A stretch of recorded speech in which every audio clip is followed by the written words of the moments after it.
छत्तीसगढ़ में चुनाव प्रचार करने आए सीएम योगी की रैली में बुलडोजर को भी लाया गया। बुलडोजर बाबा के नाम से प्रसिद्ध योगी आदित्यनाथ जब बस्तर पधारे तो वहां का दृश्य कुछ अलग ही था।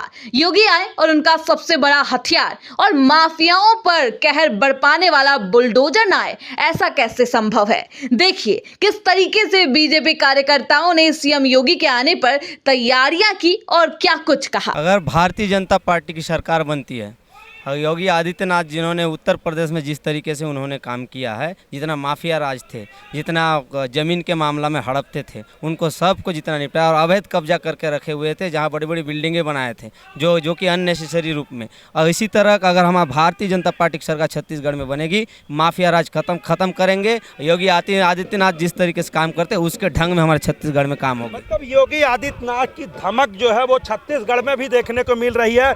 निश्चित तौर पर जिस तरह से उत्तर प्रदेश में योगी आदित्यनाथ ने अपराधियों के हौसले जो है डाउन कर दिए, पूरी तरह से माफिया राज खत्म हो गया, छत्तीसगढ़ में भी उनकी डिमांड हो रही है।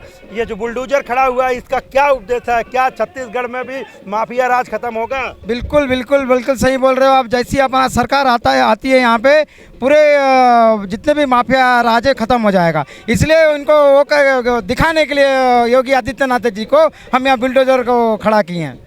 देखिए निश्चित तौर पर ये जो है, लेकिन मैं और बात कर ले रहा हूँ। देखो छत्तीसगढ़ में जिस तरह से कांग्रेस सरकार आई, लगातार काम हो रहे हैं, दावे कर रहे हैं कि अच्छे काम हो रहे हैं, तो क्या कांग्रेस सरकार अच्छा काम नहीं कर रही है? बुलडोजर का जो डर दिखाया जा रहा है, कोई हम डर नहीं दिखा रहे। कांग्रेस सरकार कोई अच्छा काम नहीं किया। आज तक क्या किया? किसानों का कर्जा माफ बोलता है, किन किसानों का कर्जा माफ किया? स्वसहायता समूह का कर्जा माफ बोल। ये 36 वादे लिखे थे, गंगा जल के कसम खाए थे। जिस हम हिंदू प्रवृत्ति से आते हैं, जिस गंगा जल को हम भगवान के एक दर्जा देती हुए हम मानते हैं, उनके कसम खा के इन्होंने क्या कर्जा माफ किए? किन स्वसहायता समूह का क्या कर्जा माफ किए? इन्होंने कुछ नहीं किए, शोषण किए आदिवासियों को। हम बस्तर अंचल से आते हैं, यहाँ के आदिवासियों को, यहाँ के जितने बस्तर विधानसभा के जो पब्लिक है उनको शोषण किया। और पहली बात तो ये है कि भूपेश सरकार ने कुछ नहीं किया, सिर्फ एक धर्मांतरण किया, दूसरा गोबर घोटाला किया, तीसरा शराब घोटाला किया, और आज तक कुछ नहीं किया है। युवाओं को बेरोजगार देने की बात कर रही थी, कहाँ गई उनकी सरकार? कहाँ युवाओं को बेरोजगार मिला है? उन्होंने कुछ नहीं किया, शोषण किया, धर्मांतरण किया, वोट बैंक बनाने की कोशिश किया।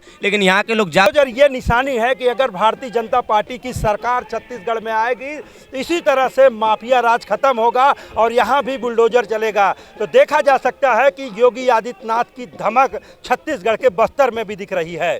कैमरामैन विजय के साथ श्री प्रकाश तिवारी, रायपुर।